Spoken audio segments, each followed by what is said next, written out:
You know that feeling, that knot in your stomach right before a huge presentation or a job interview or really any big moment?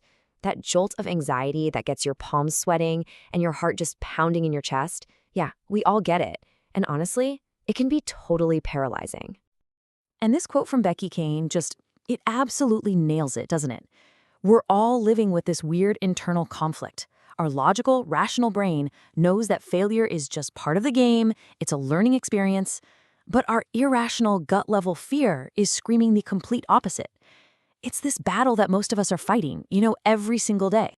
So, when we're trapped in that moment of fear, what's the one piece of advice we have all heard a million and one times? From our parents, our teachers, you even see it on posters. There it is, the classic. It's become the default response for dealing with pretty much any kind of stress or anxiety, right? Just take a deep breath, shove the feeling down, and try to find some kind of inner peace. Seriously, what if trying to force yourself to be calm isn't just a waste of time, but it's actually making things worse? What if the real secret to crushing performance anxiety isn't to fight that feeling, but to transform it? To really get this, we have to look at the science behind it. See, the reason it's so incredibly hard to just calm down is that you're trying to slam on the brakes of your body's natural response. Your body is revved up for a reason. And here is where it gets super interesting.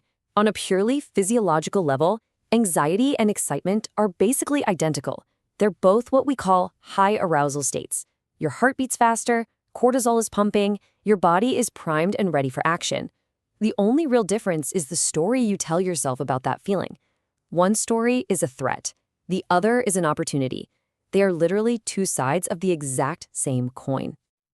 Okay, so since it's almost impossible to go from a high-energy state to a low-energy state on command, the much smarter play is to just flip the mental switch. And that brings us to our first, and maybe the most powerful tool in the box: simply reframing your internal story. Now, this isn't just some nice self-help idea. This is backed by some really fascinating research from Harvard Business School. A researcher named Alison Wood Brooks found that just relabeling those pre-performance jitters from "I am anxious" to "I am excited" has a massive impact on how well you actually perform. And the proof is right here in the data. The researchers took what is, for most people, a terrifying task, singing karaoke in front of strangers, and just gave people a simple instruction. And the results? They're just staggering. The I Am Excited group absolutely blew the others away. I mean, they scored almost 30 percentage points higher than the anxious group. It's not even close. And this wasn't just for karaoke night. The exact same principle worked in a professional setting, like public speaking. The speakers who reframed their anxiety as excitement were actually rated as being more competent and more persuasive. And get this, they performed better than the group that followed the classic advice to just try and be calm. So reframing the feeling is a huge first step. But what about when the fear isn't just some general feeling, but a really specific paralyzing roadblock? For that, we need a more analytical tool, a way to put your fears under a microscope. It's an exercise called fear setting. It was popularized by the author and entrepreneur Tim Ferriss, and it's basically a way to fight that decision paralysis that kicks in when the what-ifs get way too loud in your head. Instead of letting fear run wild, you define it with absolute brutal clarity. Here's how it works. You grab a piece of paper and you make 3 columns. In the first one, you define the nightmare. What is the absolute worst thing that could possibly happen if you do this thing? Write it all out. Then, in column 2, you list everything you could do to prevent each of those bad things from happening. And in column 3, you brainstorm how you would repair the damage if the worst actually happened. And all of a sudden, that monster in the closet doesn't seem quite so scary. But the exercise doesn't stop there. On 2 more pages, you shift your focus. First, you list all the awesome potential benefits of taking action, even if you only kind of succeed. And then, and this is the part we almost never do, you confront the real cost of not doing this. What is my life going to look like in 6 months, in a year, or in 3 years if I let this fear keep me right where I am today? Okay, so we've covered a cognitive tool and an analytical tool. Our third and final set of strategies is all about behavior. Because let's be real, at the end of the day, the most powerful cure for the fear of doing something is actually doing the something. Okay, so let's start with a guy named Jason Comley. He was a freelancer who found himself completely stuck, totally paralyzed by a fear of rejection after his wife left him. He realized this one fear was keeping him from everything, from making friends, from getting work, from just living. So his solution was, well, it was radical.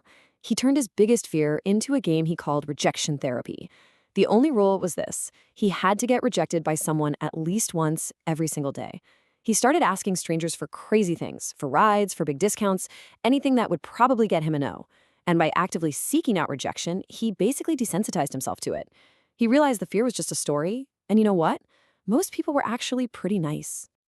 Now, for a totally different approach to taking action, let me introduce you to Paul Ford, a computer programmer who was just constantly tormented by that negative little voice inside his head. You know the one that tells you you're not good enough and everything's going to go wrong. So Ford decided to use his programming skills to fight back. He built a little program he called Anxiety Box, and all it did was randomly email his own worst fears directly to his inbox, 12 times a day.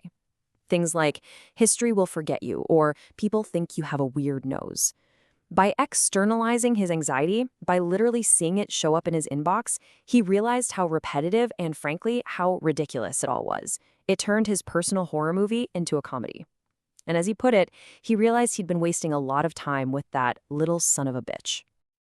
So, when you put it all together, we've got 3 really powerful tools: reframing, deconstructing, and desensitizing. But they all point to one huge idea: fundamentally changing how you think about and relate to anxiety itself. And this brings us to the single most important takeaway. The goal is not to eliminate fear. That's impossible and probably not even a good idea. Fear is a natural instinct. No, the goal is to stop being a victim of that energy and instead become its master, to redirect it from a threat into the very fuel that propels you forward. Dale Carnegie said it perfectly a long, long time ago. Thinking about fear just makes it bigger. Procrastination is its favorite food. The absolute best way to conquer fear is to starve it of inaction. Get up, get out, and get busy. Action is always the final word. So to wrap this all up, let's make it personal. Think about that one thing you've been putting off because you're afraid. That project, that conversation, that big leap. Now just imagine, what would change if you stopped trying to calm down about it and instead you made a conscious choice to get excited about it?